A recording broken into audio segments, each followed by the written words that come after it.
Hey, hey, hey! Happy Tuesday, I think. Tuesday? What episode is it's Tuesday. 66. 66. No, I don't remember. I have to check. I actually miscounted early on, and I need to go back and count every episode because we've been like one or two off for a while. Yeah. Oh man! Here I was all excited that we made it to episode 60 last week, and we didn't even talk about it. And now, we're beyond that. I doubled up a couple of them when I was away. Oh, that was a big. So it's just like I wanted to be, on episode 42 3 times or something. So 42 is a good number. All right. Well, JD Gagnon here, my good friend Kiara. How are you? Who knows which episode? We don't know what episode we're on. What are we talking about today? Today we're going to talk about all the breaking news. So there's MiCA and the EU. Basically, we're going to pit the EU against the SEC. And in their stances, we're just going to have a fun off about it. And then we're going to ask why the sweet heck we care that the U.S. Secret Service has crypto holdings. I'm not sure if I care. And then we're going to talk about a couple of other things that are going on in the world that might impact what you believe about Gensler and the SEC or EU and MiCA, including France and the Bank of Korea. And then if we have time, we're also going to talk about Ledger because that's hot right now. Awesome. So before we do that, just wait. Before we do that, shout out to Tatum. We're in the Tatum merch today. It's a nice shirt. It's kind of a little mix between black and gray, I think. It's like really charcoaly gray. Love it. Looks good wearing gray shorts. Thanks, Tatum. You guys are awesome. All right, let's do it.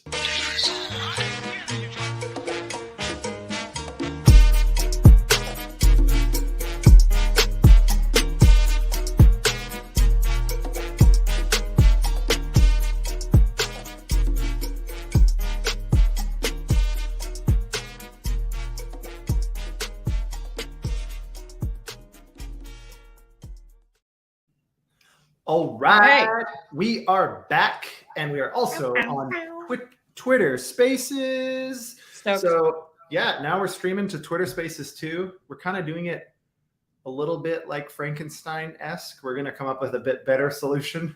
If anybody hears any weird sound on Twitter Spaces, if that's where you're listening, let us know, please. Obviously, we have our production guys listening and trying to figure stuff out, but you never know. So anyways, it's hard, but Twitter Spaces wants to be unique. They want to do it themselves. They don't want you to be able to stream anywhere else. And so the best thing that I can find is that you should do a video with no noise and then download your Twitter stream audio and then combine them. And I don't want to spend the time doing that. Yeah, that sounds like a lot of extra work. I just don't want to do it. We need to do this once because that's all that we have time for. Anyways, okay, so we got a lot of shit to talk about today. But first, I have to say, on Twitter Spaces, you wouldn't have seen the video. We have a video that we do introing the podcast. Anyways, it's a new one. Totally grooving. It's got some good grooving. Holy shit. Grooving. Did I? You're as old as I am now. Yeah. Are we going to talk about what gets your goat now? What gets me my goat? But seriously, I need one of those Cuban link chains, a big gold one with an RBL medallion. I would 100% wear that. So if anybody is so inclined and wants to donate that, I'll wear it all the time on the stream. We talked about doing jewelry a long time ago. Yeah, Cuban link, proper nice Cuban link chains. Obviously that's way too big, but something similar to that with a pendant on it would be 10 grand. So, I mean, if anybody's a gold producer, I will shill the shit out of your jewelry brand if you send me one of those. Open offer. All right. Hey, I want to talk about MiCA. Let's start with MiCA. All right. MiCA. I know the Europeans are going to call it something weird. They're going to use the I in a way that we've never considered before.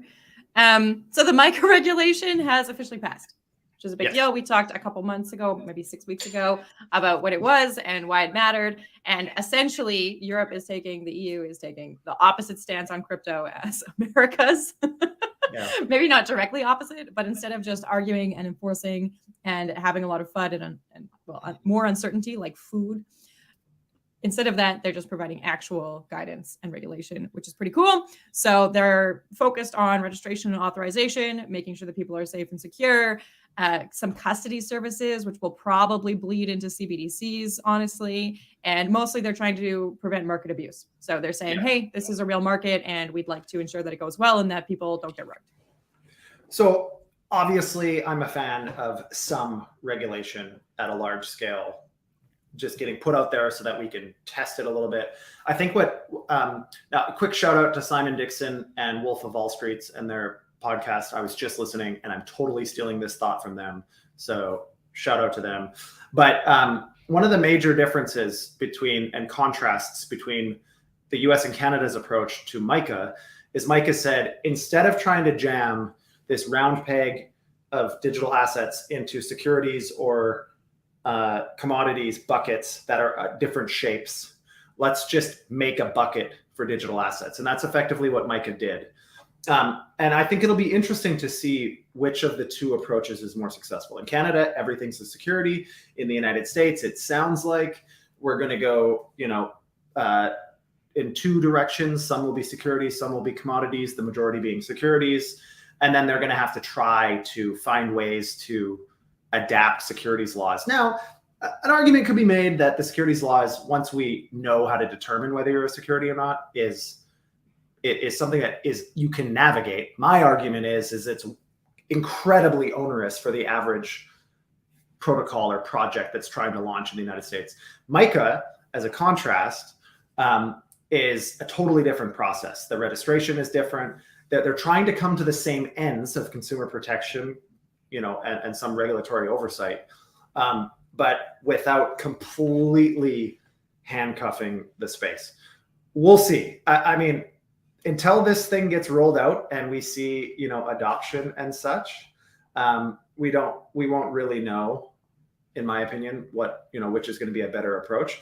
I mean, in Canada, the securities thing, although it was a pretty big shock and Binance has pulled out and all this other crap now from Canada, the people that did remain in Canada were able to come into compliance quickly. And the process in Canada is much different securities wise than it is in the US. In the US, it's very, very bureaucratic. It takes forever. There's a lot of uncertainties and a lot of politics involved. In Canada, it's totally different. So we'll have to see. I do want to say, this isn't like it. We're really hyping MiCA up, and I like MiCA. I love it. I love that it's happening, but it should be clear that they've been working on this since 2020. This has gone through public engagement. Like, this isn't something that they saw that US was fumbling with and then picked it up. This has been a super long, arduous process. But through that arduous process, through their due diligence, through their public engagement, they have 100% of the member states of the EU voted in favor. Yeah. So effectively, it's the exact opposite approach to what the US is doing. Like, I mean, the US has been so focused on, just trying to play catch up, I think, with a lot of the fraudulent and nefarious activities that have happened over the last little bit. And there just really hasn't been enough meaningful public engagement. Like, I mean, there's only a few firms in the space that have even talked to regulators, and all of those firms have been penalized in one way or another. So, I was going to say, no one else is going to talk to them. So, they've kind of cut those ties, right? It's unbelievable. But anyways, excited that it passed, I guess. Excited that we can maybe wait a minute and see what happens. The downside is everybody that has clients in the EU, they will be looking to enforce this quickly. So we're going to have to all roll up our sleeves if we're servicing clients and hire some attorneys in Europe that can explain the implications for us. So hey, I have to point this out. I don't think that this is real news, but it's fun to talk about anyway. So Paris is supposedly challenging fintech supremacy. No, so right now Berlin is kind of the capital of fintech. Previous to that, it was London. But with Brexit, London got kind of ousted from that. And now that you can't retain top talent from across Europe in London, it kind of turned into Berlin. And Paris has really been trying to challenge this. So they hosted this year's blockchain week for Europe. They have a couple of their own other blockchain conferences. There's basically one major, one a quarter. They have huge public grants. I know you're not a fan of France, but I think this is a really big deal because now we have MiCA. So they have like certain regulation. But France, like Macron, has also openly said that he will support BRICS if they introduce a CBDC. And so yeah. this is like, I don't know. I think this is a really big deal. he's also very publicly tight with Xi, and in defiance of their relationship with the U.S. So geopolitically, it's interesting. I don't. You said I don't like this. It's not that I don't like France. I'm actually of French descent, so not French, Canadian. So do you just hate French. Yourself? Is that yeah, it's not that I hate any of this. I just think France has been in the news for so many other problems recently, and I just think trying to attract major multinational tech companies is a challenge when you have all of these, conflicts and massive disagreements. Same reason that I think the United States isn't really attracting amazing global talent right now, because we have a political divide that is greater than I've ever seen in my lifetime by orders of magnitude. And we have economic upheaval that is about to hit the fan, in my opinion. And we just have all of these, completely different microcosms of identity and social politics and all this other crap around the US. And it's like a minefield, regardless of what side of the fence you're on, Republican or Democrat or whatever. It's really, really hard to navigate. And I think France is just another one of those countries that, in my opinion, has not been immune to the same types of problems, as is the rest of the West. So don't get me wrong. I mean, everybody's, stuck in some of these things. But Berlin and Paris, sure. Could they be a tech hub? I think so. The other interesting thing about France in terms of immigration law and that kind of thing is that they have typically been pretty anti-immigration, like they're quite protectionist, right? But during COVID, Germany did a pretty big crackdown about what it takes to immigrate to Germany. And it's always been difficult. You used to be able to get these kind of like youth work visas that you can sort of get for the UK, that kind of thing too. And they've eliminated a lot of that. And so France is also looking at, I don't want to say opening its borders, that's not the point, but they're looking at how else they will attract top talent. And so they're looking at reducing some of those barriers to entry to their country as well, which is fascinating. And then if you follow international news, you'll see that France also has a massively aged population because people left. They went elsewhere, like to London, for example, or Berlin, for example. So they're trying to entice, I want to say youth, but anyone under 90 back. Yeah, the brain drain. It's not being really complex, actually. So that was going to be my next comment is, I actually agree with you on this piece. I think for Paris to become a meaningful and differentiated option to be a tech hub, they have to really round out their offering. They can't just say, hey, we'll make it easy for you to immigrate. Cool. But that doesn't matter to a multinational corporation that if we wanted to move Rome Blockchain Labs to Paris, I mean, we could. And could we get, immigration and all that shit? Absolutely. We're an existing fintech enterprise, but there has to be a hell of a lot more considerations to encourage us to move. Tax, regulation, which MiCA really is helping, but taxation is probably a big one, and just the way that the regulations are going to be assessed and imposed, I think will be a big piece that many fintechs will be waiting to see how MiCA is applied. Because if they enforce the shit out of it and there's no gray areas immediately, it'll be a big challenge for a lot of companies to expose their corporate offices to that. So we'll have to wait and see. But could be a good option. I don't think it will be, at least short term, but eventually I think it could be a great option. If they're, I mean, looking at Portugal as an example, I mean, Portugal had zero tax on crypto for the longest time, and they made it so that anybody that moved there, as long as you invested a certain amount of money in real estate, which wasn't that much, all things considered, it could be a loan also, I think. When we looked into it anyways, that was the case. And you had to invest a certain amount in real estate per legal adult in your family, and you all got golden visas to the EU. I mean, that's pretty compelling. Free crypto tax or no crypto tax, pretty simple immigration for your executives, pretty simple EU movement of talent. I mean, but then they got rid of it because they wanted their pound of flesh, because Portugal is a very, very high tax country naturally. Yes. And they didn't like that. They didn't like that these crypto million/billionaires were moving there and taking advantage of it. Which is interesting too, because think about how they would be spending internally. How they would. Yeah, so, I don't know. Lots to think about. I want to move on to Gensler. God damn, I had a good point. Doing okay, it. Go, let's move on. Go. Okay, so I tried to find the actual quote that Gensler has, and there are lots of snippets of this quote, but basically he has said everything else other than Bitcoin is a security. But I can't find that full quote. However, on my endeavor to find the full quote of Gensler saying everything but Bitcoin is a security, I did find that in 2022. He said that of the nearly 10,000 tokens in the crypto market, I believe the vast majority are securities. Offers and sales of these thousands of crypto security tokens are covered under the securities laws. So if that was in September of 2022, I actually am not sure that he hasn't responded to Coinbase. It seems as though he has come out and said they are securities. One of the big problems is he came out and said that, not to Coinbase. He didn't respond at all to Coinbase's direct inquiry. Right, but that was now, whereas a year ago, almost a year ago. The Coinbase inquiry was over a year ago. It was in the petition. I thought that was within the last. That was just the court to get the petition to compel them. But the original request for response was quite a while ago. But anyways, doesn't matter. The problem is, A, he never responded to a direct inquiry to them about their particular products and how he plans to regulate or seize those products and what they can do to be in compliance. He hasn't responded to that, which was the problem.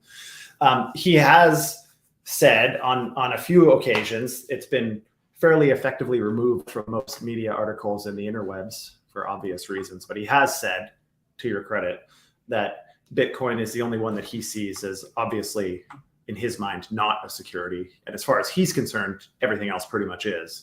But then he backpedals on that. He was asked in the Congress, in the hearings in Congress, and he said, well, we don't know.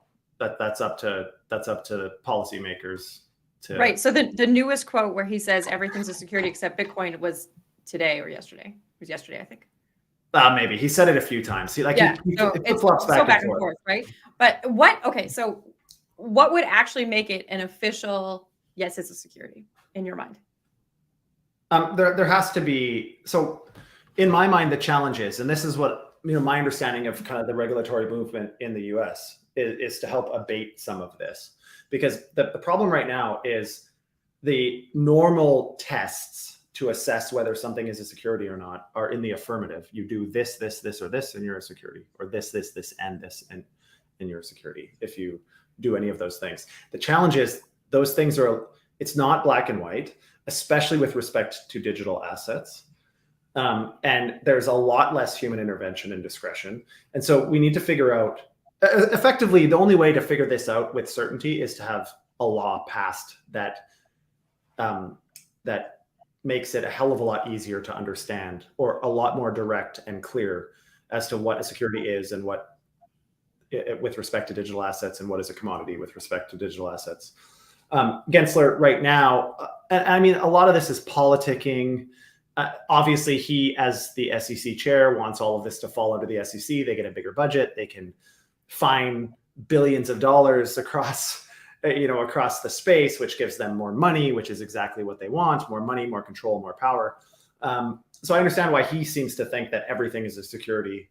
I don't agree entirely, but I'm not the chair of the SEC. But yeah, to answer your question, laws is the only answer. So the people that are actually charged, the people that are actually charged with giving directives to the SEC is Congress. And so, okay, so you're saying that they have to enact a law that says crypto is a security, but according to the Howey test, according to Gensler, they already believe crypto is a security, and he's now said that several times. They've never been able to back that up with certainty, other than on edge cases in any court proceeding. So that's the problem. The Howey test, which is what I was referring to before, the Howey test is in the affirmative. So if you do this, then you're a security. That doesn't necessarily work for crypto. And there's too much nuance and gray area that no one is certain, including the courts at the moment, although he believes it, cool. Currently, he can enforce things as if it's true because there's no laws that say otherwise. But we need some laws somewhere. That's what'll make it. I'm going to get you so fudded up on these Twitter spaces. You're not even going to be able to go to your next meetings. You're going to be so mad about everything. It's all good. I mean,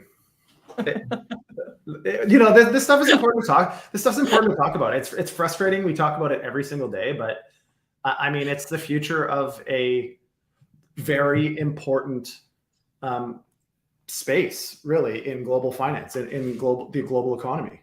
And the U.S. needs to figure it the F out. Sure do. On that, so we have the SEC is like pretty anti-crypto in that realm. And then we have the CFTC who tried to play nice with crypto, but is still pretty anti-crypto. So what the sweet heck is the US Secret Service doing? And who is their marketing person that was like, you know what you guys should do is a Reddit AMA? I have questions. I don't have any answers about this. I only have uncertainty about this. My thought on this one, I mean, honestly, is what? Like when I saw the article, I was like, what? Like, first of all, like the likeliness that this is actually the Secret Service on Reddit, in my opinion, is like really low. Because like the likeliness that they would have the meaningful approval to actually answer these questions the way they did on Reddit of all places is very low. I don't understand what the point of this even is. Like, okay, so let's assume it's all true. Let's assume. Okay. I love it. The Secret Service has some crypto. Okay. Let's assume they have an NFT collection. Okay. Okay. I'm not sure of what, but okay. Well, it is probably Trump's NFTs. It is Trump's the San Francisco field office and the Bay Area React Task Force. So maybe they own Bored Apes. Isn't that the whole thing? No, the Bored Apes started in Miami. But I thought it was a West Coast endeavor. It's a Miami thing. But regardless, I mean, it's not that crazy. Like, it's like saying, oh, they have a Visa and a MasterCard. Oh, like, so? Who cares that they own crypto? The Secret Service has sweet tweet to do with any of us. Like, the only thing that might be relevant is understanding financial crime with respect to its impact on government individuals, which is who the Secret Service protects, president and descendants and other groups like that, vice president and so on.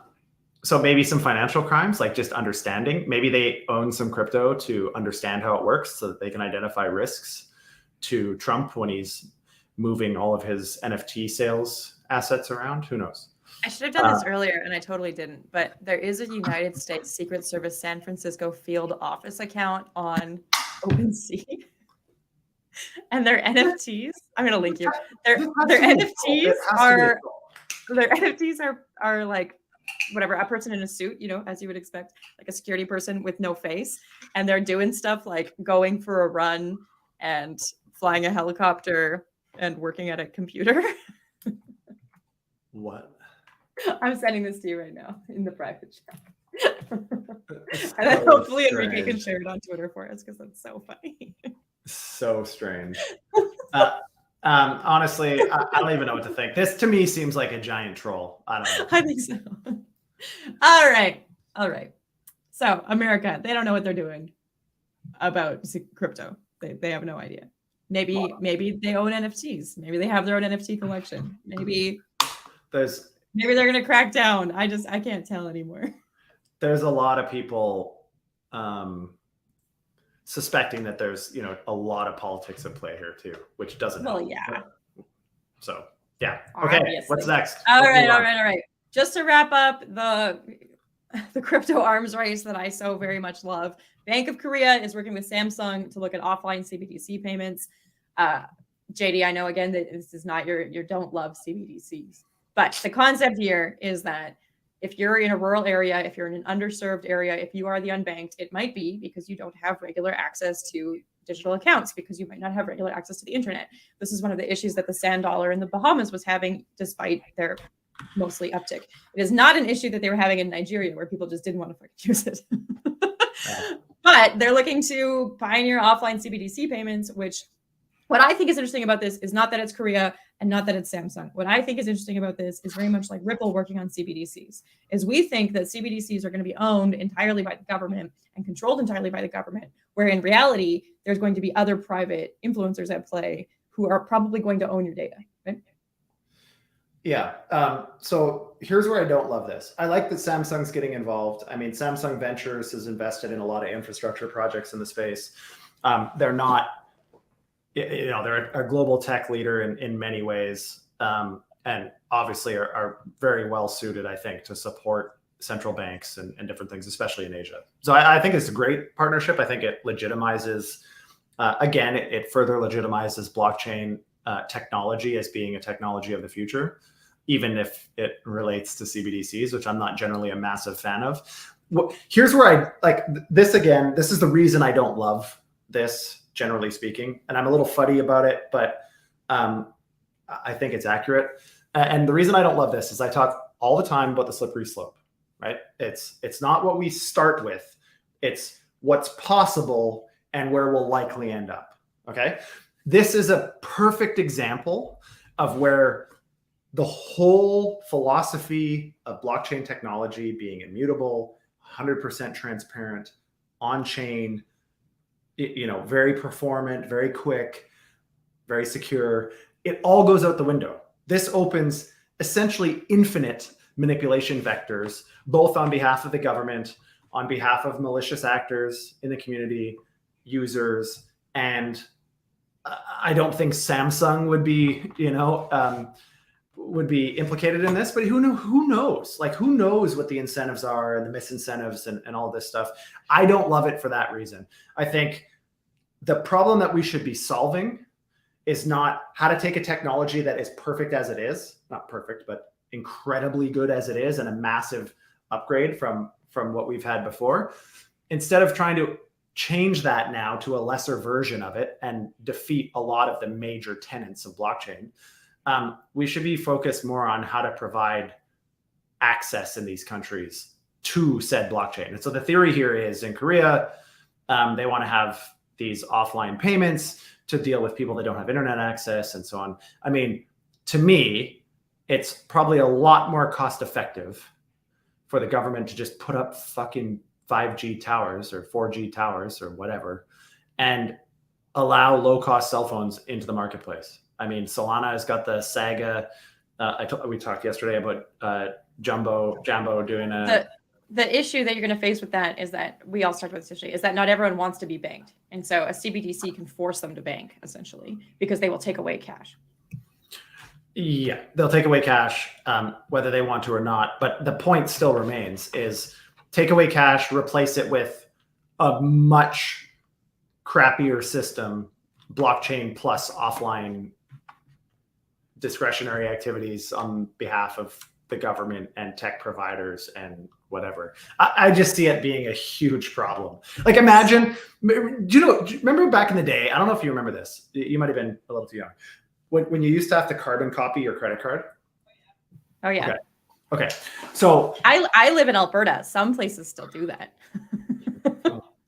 we won't talk about that. But honestly, I mean, if you think about this, there's a reason that we moved from that shit to internet connected point of sale systems. There's a reason, because that shit was full of fraud and full of manipulation and full of issues. Yes, it was better than no credit cards, but I mean, now we're going to take 5 steps back if we start doing this offline CBDC payments nonsense. Yes, they can do roll-ups. Yes, they can do all this other shit.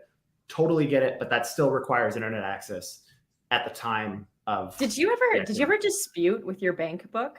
I remember my first bank account, I had a little book and you had to write all your transactions in it, right? And then you would compare it to what your balance was, and you could go in and dispute if you had written something else down, and you'd have to correlate it with someone else's account or whatever. Do you remember that? Oh yeah. That's why blockchain exists, is so we don't have to do that shit. It's essentially just automated and immutable ledger. Exactly the same. It's like filling out a bank book. Okay. Before we go, I want to talk about Ledger really quickly. Do you have time? What? Do you have time to talk about Ledger? I've got 1 minute. And if that's okay, because this is more just for public service.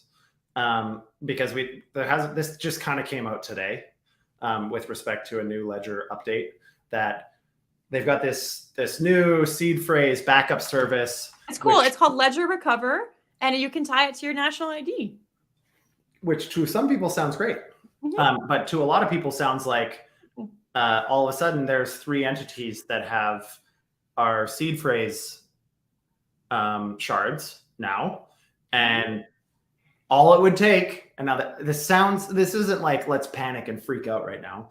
All it would take is those 3 companies to either get simultaneously hacked, collude, have government subpoenas, like, and they could take your funds, they could move your funds, they can do anything. That's worse. Well, it's about the same as what happens with the current banking system. So now all of a sudden again, if this is the case, we've taken a few steps backwards. So the other fear here is that Ledger had a data breach in 2022 and compromised information of 300,000 customers. Yeah. And they claim that there were no seed or monetary sort of implications, only people's names and addresses and phone numbers and firstborn children. I don't know. What they got was the details that you put in when you ordered it. Exactly. And so what's interesting here is that, they have this kind of proven case that they didn't do very well. Sometimes I prefer that because it means they've probably amped up their security since then. It probably means that kind of thing. But what's interesting to me, and this isn't a direct correlation, but this is when MetaMask, there was that news, I think in November, that MetaMask was tracking your IP address and people were really fucking upset about it. No one stopped using Ledger and no one stopped using MetaMask. I mean, maybe the odd person did, but they didn't see a massive off-ramping of either of those services. Right. So now it's kind of are we going to adopt a new Ledger service, or is this brand dilution actually going to be a problem? I hate to say this, but again, this is just further examples of the slippery slope. So all of these things in a vacuum I'm going to buy you a slide. Yeah, slippery slope. I need a slippery slope shirt. You're muted on Twitter, by the way. How? There you go. I was saying some really good shit, and now everybody on Twitter. You weren't muted the whole time, but you were. Yeah, that's weird. I didn't even touch my. Yeah. Anyways, point is here. I have to jump, but the point is, I think this is just something worth paying attention to. Again, the MetaMask IP thing, we can probably all live with it, but it's one step closer to surveillance state. This thing, can we probably all live with it? Will it be an issue in the short term for most of us? Probably not. How much do you want to live with, right? You want to live with a CBDC? We could. Doesn't mean you want to. Yeah, absolutely. Anyways, all right.